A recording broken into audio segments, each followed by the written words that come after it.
The date of today is an important date. And the reason that's important is just yesterday at Davos, Switzerland, the IMF stood up and said the world economy is hitting into the worst economic headwinds since World War II, the worst. And that's why it could be bad news, but depending on how you look at it, it could be very good news.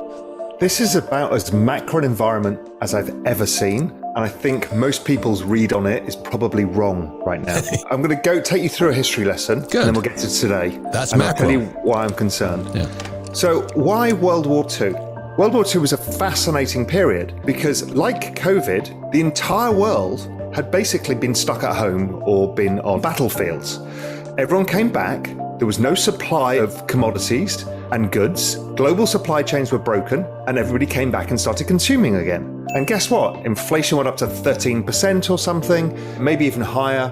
And that period was fascinating because interest rates went up. And the first thing that happened was the economy went straight back into recession and inflation went negative. Because it was a massive tightening of monetary conditions. You raised the cost of goods on people and didn't raise their salaries enough. People couldn't get the goods that they wanted, exactly like now, and everything collapsed. So we went back into recession and then eventually some better times. And I'll come back into the 1940s and 50s because I think it's a really important parallel that most people misunderstand.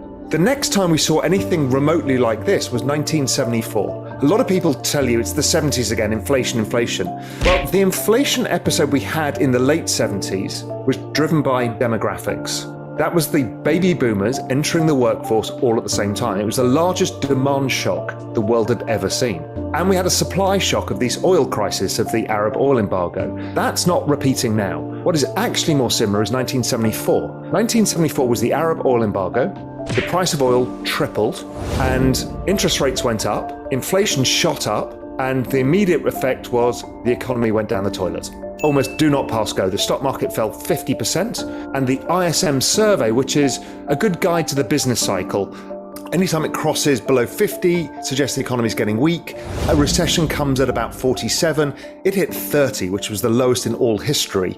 And it happened in a space of 4 months, based on exactly the same kind of setup we've got now. So you're saying that the 70s are now pretty close? Yes, and inflation fell in 1974 afterwards. People are still thinking inflation goes on forever. It did not, and it did not in the 1940s either. Then the next one up is 1984. We saw an issue where global trade, there was a huge amount of trade disputes. The dollar was pretty strong, like it is now. Interest rates were going up and inflation was high. And everybody was fearing, looking back and saying, oh, we don't want the early 80s, late 70s again, the inflation. So Volcker was tightening rates too much and the economy collapsed. It didn't go to recession because the Fed quickly started cutting rates, but the dollar went up a lot more and created a lot more problems. We ended up with the Plaza Accord in 1985 when everybody had to stop the dollar going up from destroying the global economy.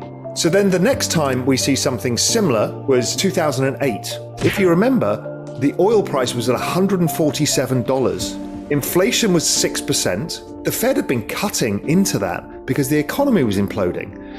2018, exactly the same. Oil prices high, inflation high, the Fed were hiking rates, trying to tighten the balance sheet, and what happened is the economy rolled over really quickly again. Okay, so what's going on here? Why does this phenomena keep happening? Everyone extrapolates inflation out forever.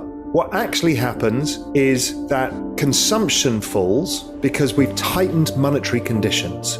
So tightening monetary conditions to ordinary people means the cost of your mortgage has gone up at the fastest pace in history. Over a 1-year period, mortgage rates have never risen this fast. So any money you borrowed has suddenly got much more expensive. Your wages haven't kept up with the cost of just basic services like food. So you're actually feeling poorer. So you can't consume as much and you start not consuming other things. People overextended on housing because they rushed into housing in 2020 and 2021 and the rates have gone up for them. Also, just the rise in things like the cost of oil has meant that, gas prices, all of this stuff, and then the rise in the dollar, which is a monetary tightening. All of these things get together would suggest that the ISM is going back to 30, which is as it was in 1974, which is a terrifying fall. And it's suggesting that if we're not careful, we could have a very sharp nasty recession, meaning kind of a negative 5% GDP recession. It might be short, depending what the Fed does, and we'll come on to that in a bit. So we've got the setup that we've seen many times in the past. We've got the forward-looking indicators, this monetary tightening, suggesting we've got some real pain to come. Then the anecdotal evidence, we're seeing all the tech companies who were bulletproof laying off staff and giving earnings warnings because everybody can't raise prices enough, so their margins are falling and people have overextended. Amazon said, we've hired too many people. They're one of the biggest employers in the United States. Okay, this is not good. But the answer to higher prices is higher prices. And that's what's happened. And everybody's looking around themselves saying, well, what's going to break? When stuff like this happens, the market goes down, something's going to break. We're looking, what bank is it? What hedge fund is it? The actual answer is, it's the economy. The economy has just broken. And the Fed are going to have to pivot.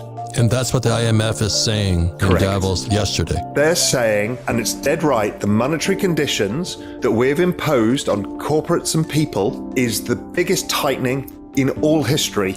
We've also got China slowing down very fast because the lockdowns, but also they've been in recession, and Europe with a war and having to deal with this energy transition. So we've got no leg of global growth here. Oh. Now, the question is, how bad does this get? Let's talk some scenarios. When people use the word recession, that means 2 back-to-back quarters of negative growth. That's the technical definition of a recession. To you and me, I think it means a loss of jobs and a loss in your net worth because it's the falling of asset prices that comes with a recession.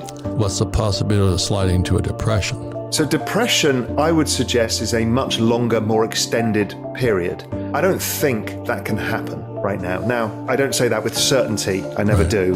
Talking probabilities. The reason being is there's one piece of magic, the Fed balance sheet. The Fed balance sheet disguises all bad things because what it does is when they print money, it lowers the purchasing power of the dollar. And most of the central banks at the same time do it. And people always think it's going to be inflation is what it leads to. It leads to something much more pernicious and evil, which is the debasement of currency. And what that does, how it manifests itself, is all of these scarce assets, equities, real estate, gold, crypto, go up a lot.